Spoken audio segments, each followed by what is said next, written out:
What's going on, everyone? It's Jack from Cultaholic.com, back again with another edition of Graded. A very intense introduction there, because this was a very intense edition of Monday Night Raw, live from Phoenix, Arizona, the night after the night after the Royal Rumble. Forgive me for saying that though, because I had it in my head, because the crowd were a little bit like the Raw after WrestleMania crowd typically is year on year, although in this instance it was actually a little bit more toxic. There were really good segments, one of the best segments I've seen all year in fact. There were bad segments, one of the worst segments I've seen all year in fact.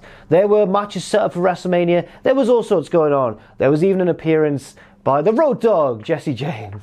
So without any further ado, let's see how good Raw was as we take a look at this week's edition of Graded.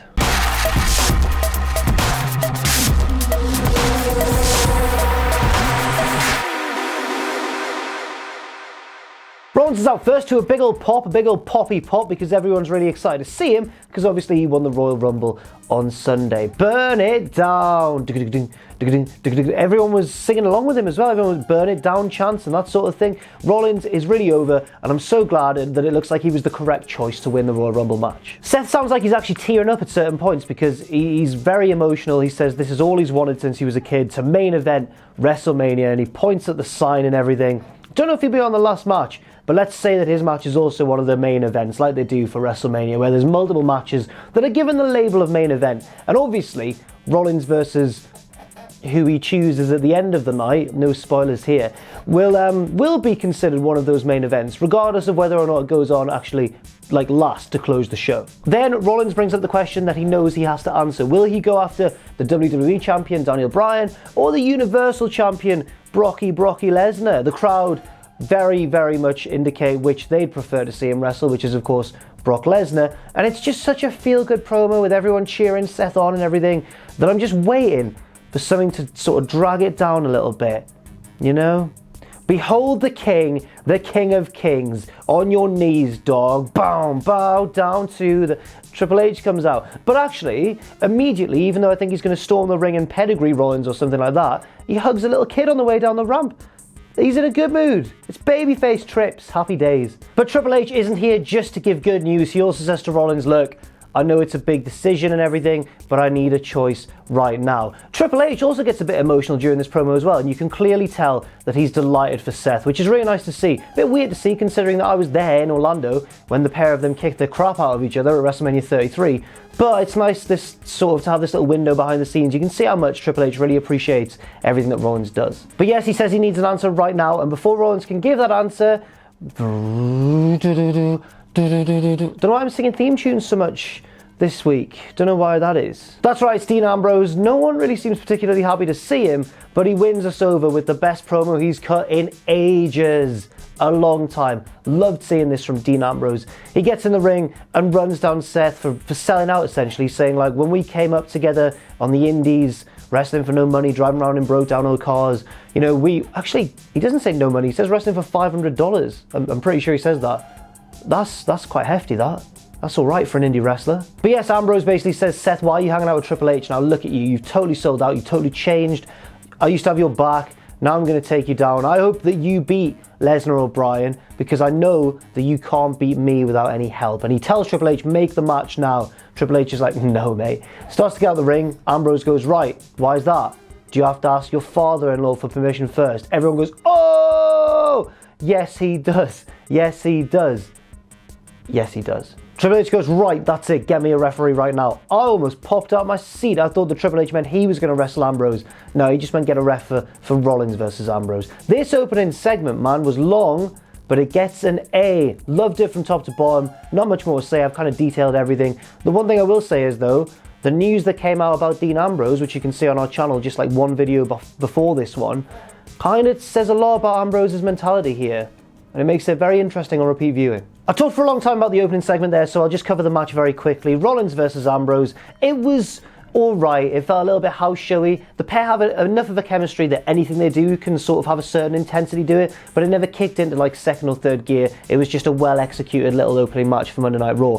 The one thing I will say is that Ambrose's sell of the curb stomp was ludicrous. He went down into the canvas with his head, jumped up onto his feet, and then took a back bump. It was borderline Shawn Michaels against Hulk Hogan kind of stuff. Eventually, Rollins did pick up the win with that curb stomp, and I'm going to give this match a B. Pretty good, nothing spectacular, right decision to have Rollins go over clean, but I did feel like Ambrose was beaten a little bit straightforwardly, which would make sense given the news that came out later on. So next up, we had the first of 2 qualifying matches to determine the entrance in the Elimination Chamber for the Women's Tag Team Championships. This was going to be Nia Jax and Tamina versus the team of Mickie James and Alexa Bliss. A lot of heels in the ring at the same time. Not just the heels in this match, but Dean Ambrose, who hadn't bothered to leave yet, and actually while Nia and Tamina were making their entrances, he was still trying to cut a promo in the ring on a folding chair. He was going, "Don't boo me right now, I'm bearing my soul to everyone." That's when Nia's music hit and they marched down the ring, and then Dean got in their faces,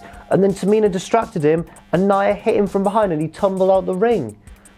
Yeah, this was weird.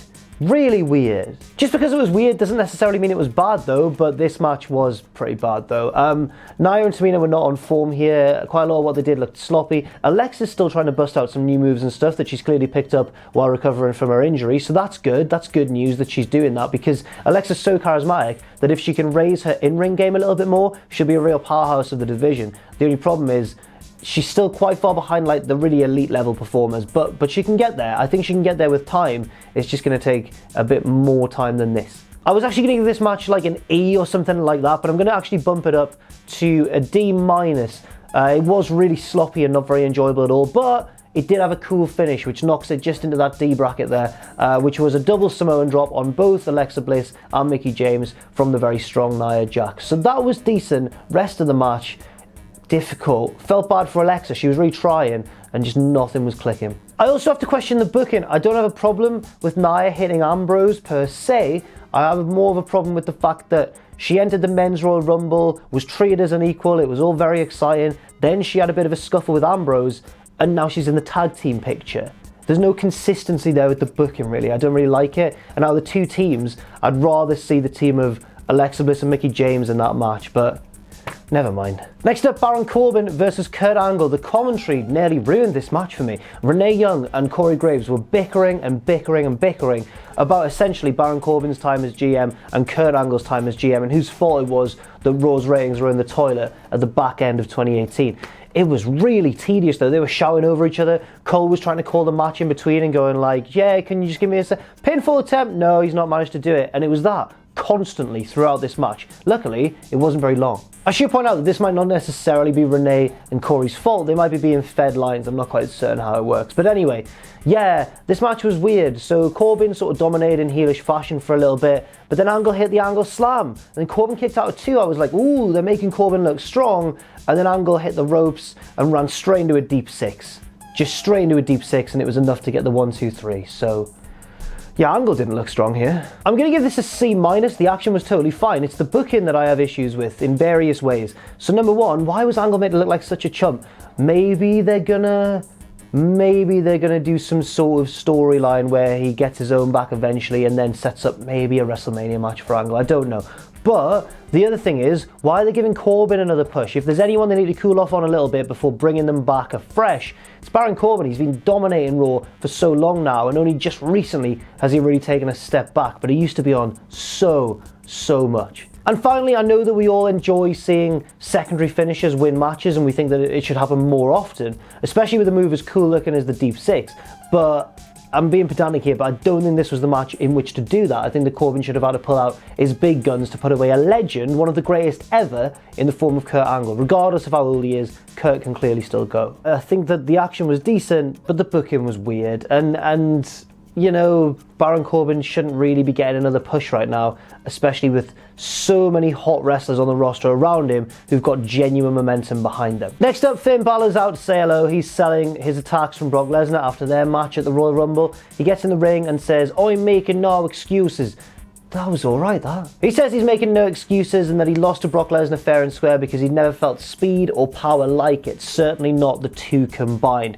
But he also said he's not here with his head down low, he's here with his head held high, because he knows that Brock Lesnar having to attack him after the match was just because he kind of feared Finn and had a real taste of what Finn can do. And as Finn put it, he made Brock Lesnar believe. He was cut off though by Bobby Lashley and Lio Rush. Lio Rush hilariously said, "It's a shocker that a little twerp like you got a title shot," even though Lio Rush is way smaller than Finn Bálor. That's really funny. Flagrant, arrogant heel stuff, like hypocritical stuff, is always great for heels to do. Then Lashley got talked up by Lio Rush a bit and then just kicked the crap out of Finn for no reason. No, there was a reason actually. Finn mocked Lashley for not lasting very long in the Royal Rumble match, so that makes sense. I'm going to give this segment a B actually. I enjoyed it. It's sad to see Finn knock down the card again, but I think maybe an IC title feud is the right level for him right now, so he doesn't lose too much momentum heading into the road to Viridian City, to WrestleMania 35. Next up, The Revival versus Zack Ryder and Curt Hawkins, the best friends. Not Trent Beretta and Chuck Taylor, the other best friend, the mainstream best friends from Long Island, New York. This was a very short tag match. The Revival got in quite a lot of their cool double team heel stuff to cut off the ring and that sort of thing. Old school stuff that makes sense. Psychology, delicious. Jim Cornette eats it for his breakfast, and the milk is protecting the business. That's what the milk represents as well. WWE even show a little video package of Hawkins and Ryder's time together as the Major Brothers and the Edge Heads, which is always nice to see. Always nice to see WWE acknowledging that they do have a history and that it is actually a thing. The match, nothing to write home about, but it did the job well. It was booked sensibly, so the Revival got the clean win. Getting Hawkins with the Shadow Machine, if they'd lost, then their momentum would have just been gone so much right now. Don't know who Hawkins is going to get his win over, but when it does happen, the place will surely come unglued. Ryder as well looked pretty sharp. Everyone in the match looked pretty sharp, to be fair. It was just weird to see Curt Hawkins as the hot tag, for him to run wild for a little bit, and then for the Shadow Machine to hit. That was more expected, to be fair. I'm going to give this a B-. The match was probably like a C+ sort of territory in my opinion, but at the same time, the aftermath really made me think and made me bump it up a little notch on my grading system, because this seems like it's going somewhere. Hawkins was visibly frustrated at not breaking his losing streak like a big old loser, but Zack Ryder was like, "That's all right, mate, I'm a winner, and you just need one win. That's all you need, buddy. You can do this." You know when you're upset on a night out and your mate tries to calm you down, but you're just like, "I don't want to talk about it." That's exactly what Curt Hawkins was doing here. Next up, Who Wants to Walk with Elias? That's right, Elias hit the ring for his standard promo segment, but it wasn't so standard after all. I thought it was. Then he started talking, and it's pretty clear that he's turned heel again, potentially fueled by his hate-filled actions towards Jeff Jarrett at the Royal Rumbles. So yeah, he said he's sick of playing songs for all of us. He just wants to play songs for himself now. This actually brought out Jeff Jarrett. Oh my god, it's the Triple H of TNA. Bow down to the J-E-F-F-J-A, yeah. Jarrett is his name. Jarrett does his intro, and then out comes bloody Road Dogg, who, by the way, is still absolutely dynamite on the microphone. It makes sense because Jarrett and the Road Dogg, or the Roadie, were allies back in the 90s, so that does work out, especially with another nod to history there. And then they go, "Don't worry, Jeff." Jeff's at the top of the ramp. They go, "Don't worry, Elias, you might not want to play music for everyone else, so why don't you go ahead and play with yourself on your own time." Yeah, that is the grossest thing I've ever done. Elias isn't happy, and even less so when they start playing With My Baby Tonight by them. And there's a backing track that's louder than the vocals. They try and get people to sing along, including Renee, random fans like the Timekeeper.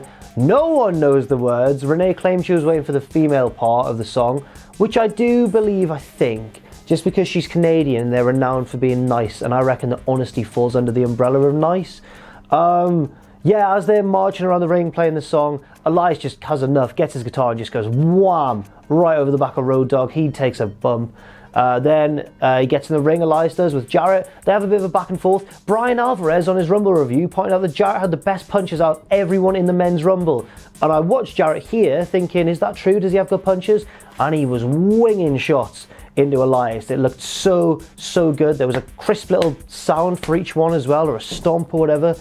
Jeff Jarrett, punch master. Jarrett actually gets the better of Elias for a little bit, but then Elias seizes control of Jarrett's guitar and breaks that over his back as well. Boo! You big old heel. This segment was absolutely ludicrous, but I'm going to give it a B because it was fun. And I love fun. How long is left on this? Next up, Natalya and Dana Brooke versus the team of Liv Morgan and Sarah Logan, two members, of course, of the Riott Squad. weird ass pairing. So before the match, Dana Brooke and Natalya have met up, and Natalya's like, you gotta trust me, if you wanna win, you gotta play fair and be with my friends. And then so Dana Brooke's like, I'm better than everyone in that ring, including you, Natalya. And she starts to head off towards ringside. Natalya rightfully is like, what? Where did that come from? And then Dana's like, you come in. It's like, you cheeky, cheeky so-and-so. That's Natalya from the Heart Dungeon. The match itself was better than the last Tag Team Elimination Chamber Qualifier Women's Tag Team match from earlier in the night, but not that much better. It was okay. Dana actually looked decent, to be fair to her, for all her pre-match arrogance. And it looked like the babyfaces were going to win at one stage, with Natalya getting the sharpshooter on Liv Morgan, but Ruby Riott was on the outside to distract Dana, which allowed Logan to push Dana into the submission, breaking it, and then from there the Riott squad were able to win. Liv Morgan, I believe, rolling up Natalya, and afterwards Natalya was so cross that she just walked away from her tag team partner. Poor Dana. She was the best woman in this match. She performed the best out of everyone in this match, I think. She looked alright. Yeah, I really couldn't get behind this, I'm sorry. I'm going to give it a D+. The only good thing to come out of it is that I want the Riott squad to be at least in the mix to win those tag team championships, and I think they're the best choice for it. So I was pleased to see them win and then progress into the Elimination Chamber match. Now it's time to talk about the most awkward segment I've seen in a long time. Bless the people involved, because you know, I'd have been rattled as well. I'd have gone to pieces. This is when the Phoenix crowd really started to hot up, no pun intended, and really sort of hijacked the show a little bit. So Ronda came out to cut a promo and issue her usual open challenge, which she does after winning at a pay-per-view, and the crowd just immediately boo! Boo! Like a herd of cows, yes. The worst part is that Ronda clearly let this affect her. She was stumbling over her words. She was acknowledging that she'd stumbled over her words. She kept on pausing, taking the mic away from her mouth and going, and then, you know, I'm just happy, I'm Ronda Rousey. But she was rattled. She was really rattled to the extent where she just stopped talking at a certain point. And then Bayley's music hit and she came out and just improvised a promo. This clearly wasn't the moment she was meant to come out. She was chucked out early, I think, to save Ronda from this awful segment. And then she came out and went, well, Ronda, I'm Bayley, one half of the Sasha Hug, the Boston Hug connection, Sasha Banks, the woman who gave you a hell of a match last night. Well, I'm the other half, I'm Bayley. And I was like, oh no. She's coming up with this off the fly. To cut a long story mercifully short, Bayley essentially challenged Ronda for the Open Championship. Ronda held up her belt in the ring as if to say yes, but she was still too traumatized to talk. And then Bayley was like, cool, I'm coming in now then. And she came in the ring and they had a wrestle. I'm gonna give this segment an F. It sounds harsh. Go and watch it. It was that cringy and that bad from Ronda. And I felt so bad for her, but don't worry, because she'd play a part in redeeming herself with one of the best segments I've seen on Raw in a long time. More on that in a little bit. Next up, we better talk about that match, I guess. Ronda Rousey versus Bayley. This match had to be good after that abomination of a promo beforehand. Luckily, it was good. It must have been a relief for these two women to just settle into doing something that they both really enjoy and that they can do well, which is obviously wrestling in the ring. It's cool to see Bayley mixing up with Ronda, the match that we haven't seen yet, apart from the Becky one, which we're hoping to see slightly later on in the year. But it was cool to see Bayley in there, getting a title shot. No, she didn't win, and no, we knew she didn't really stand a chance of winning, but she was more over with the crowd than she has been in a long time, and it was great to see. Ronda actually sells her arm really well from the night before the match against Sasha, so much so that Bayley gets an idea and actually goes for the bank statement to try and get Ronda to tap out, but Ronda's just a bit too close to the ropes. But that was really cool to see. Nice bit of psychology, nice bit of history, nice bit of storytelling. I'm going to give this match a B+, because it was great, loved the intensity, loved the moves and the action, but I feel like sometimes wrestling's about more than that, and it's about the spectacle and the crowd reaction and that sort of thing. We'll get one of those segments in just a sec. So here comes Becky Lynch, and she is just cool as a cucumber. Bayley gets out of dodge wisely. Becky gets in the ring and goes, Ronnie, you know I'd always find my way back to you. And she talks about, she mocks her being the baddest one on the planet. She says last time she crashed Raw, she left Ronda lying there, points at the canvas. She's so good right now, and I fully think she deserves to headline WrestleMania. Whether it is in a singles match or a triple threat, I don't particularly care. I just want to see it happen for her. If you haven't already, I strongly suggest you seek out this promo. It was real, spine-tingling stuff, magic stuff that's got me hyped for WrestleMania already, doing exactly the job it was supposed to do. It was great seeing Becky cool as a cucumber, flowing with just like the crowd's momentum and just being herself. It was also cool, which isn't always cool, but it was cool to see Ronda not enjoying herself, not feeding off the crowd's momentum or anything like that. The total polar opposite of Becky, screaming in her face, slamming the mic down while Becky just stands and smiles. It was a really cool juxtaposition, a really brilliant performance by both women on the mic, and it's got me so hyped. I'm only going to be able to give this an A+. That's right, Ronda Rousey has somehow managed to be in an F segment and an A+ on the same bloody show. Well done, Ronda. On now to Strowman versus Drew. Before the match, Strowman would shake Seth's hand and say, "You were the better man in the Rumble, make the right choice." And I should mention as well that Becky made the choice of Ronda, obviously, because she called her out. She walked into the ring and looked at her funny. No, but she did officially make the challenge. Rollins, of course, had to make his decision, and Braun Strowman had business to attend to as well, as he was in singles action against Drew McIntyre. Look, the action was totally fine, a little bit slow from both guys, but at the same time, it was built upon a house of lies. It was built upon Braun Strowman remembering out of nowhere that it was Drew McIntyre who attacked his injured elbow, you know, months ago now, 2-3 months ago. Wrestling was past. It was water under the bridge. Having remembered this key piece of information, Strowman isolates Drew on the outside and tries to break his arm, or just generally attack him and do nasty things with a set of ring steps, but he's jumped by big bloody Baron Corbin. I'm gonna have to give this a C- because, you know what, the match was okay, a little bit plodding, a little bit slow, but it was fine, good enough for a C sort of grade. But I'm gonna have to knock a little bit off just because I felt like it was lazy writing. I know that they have to spin their wheels a little bit in certain feuds for the road to WrestleMania, because it is a long road and not every week can be groundbreaking new stuff for every feud. But at the same time, why did they have Strowman suddenly remember that it was Drew who was a dick to him all those months ago, whereas he could have come up with a different reason and wrestled anyone else on the show? It seemed to me like they ran out of time, or that they were just being a little bit lazy. So it gets a C-. Good action, decent action, and lazy storytelling. And finally, it's time for Seth Rollins to hit the ring and make his choice. But as he's being introduced, before he's even in the arena, Lesnar's music cuts off everything, and he and Paul Heyman come down to the ring, and Heyman says basically, right, Rollins doesn't even have a choice. It's between Daniel Bryan or getting absolutely decimated by this guy. Go for Daniel Bryan, please do not make me do this. And Rollins goes, all right then, gets straight down in the ring, no mic, doesn't want to talk, punches Lesnar in the face, and I'm on the edge of my seat like, go on, Seth!